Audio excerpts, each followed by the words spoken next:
No, we had a motion that I brought forward to the committee, and I'm going to move to committee business real quick here, if you don't mind. I brought forward a motion. I've talked to everybody. I feel confident that it wouldn't have passed as it stood. So if I withdraw that motion and present what we talked about, I'm hoping the committee will support that. So, Mr. Chair, sorry, if you don't mind, could I move that I withdraw the initial motion to expand the study on McKinsey so we can finish that study, and that I move. Sure. Just on that one, we just need unanimous consent to withdraw it, and I assume we do. Yes. Perfect. Thank you so much, everybody, and on the committee.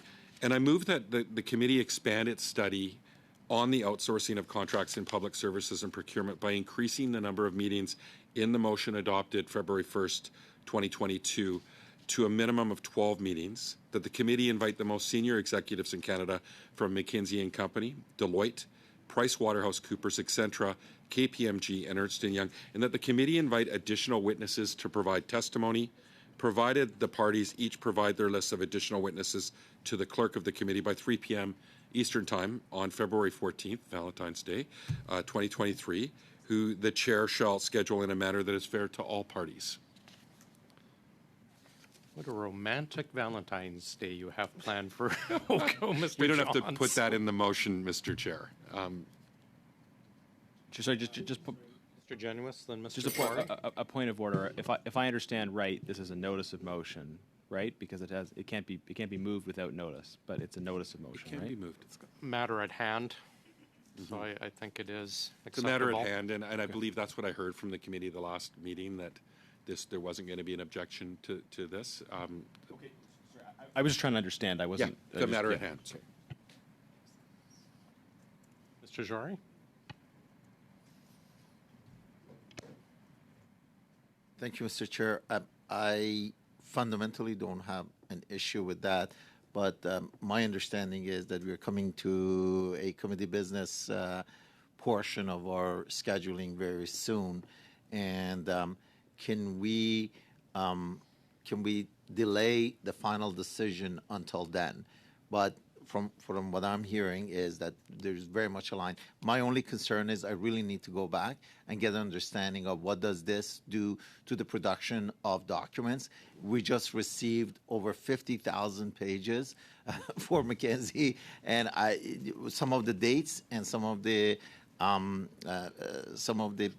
volume that's going to be potentially generates. I just want to make sure that we have enough time to go through translation, and then we don't run into an issue. Yeah, I understand. I think Mr. Johns has a brief answer for that.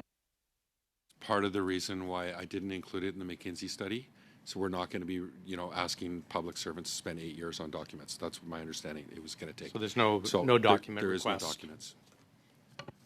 So hopefully that relieves your concern.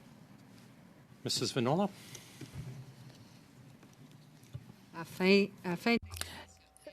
Just to be very clear, we're talking about finishing the McKinsey study, and then we would start the study on the other consulting firm.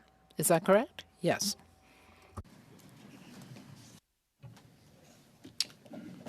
Mr. Genuis? Thank you, Chair. So, from what I understand, we haven't seen the text of this in advance.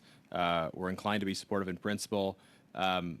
We have very limited time with the head of BDC, and I would like to have the additional round that we agreed to. So on that basis, I would move to adjourn debate. Okay, we have motion to adjourn debate. Sorry. Yeah, no, I know. It's not debatable. Show of hands.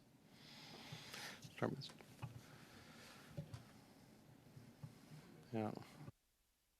Looks like the numbers say that we're going to adjourn debate on this. Sorry. I do, though, sense the will of the committee that we can take this up again when we have a bit more time. And then I'm going to guess, my experience with the committee, that it will probably go ahead, Mr. Johns. But just, it appears we want to finish this off. But I think we could probably bring it back in on Monday, where I'm sure we will have it properly approved, if I was going to guess. Did you want to finish your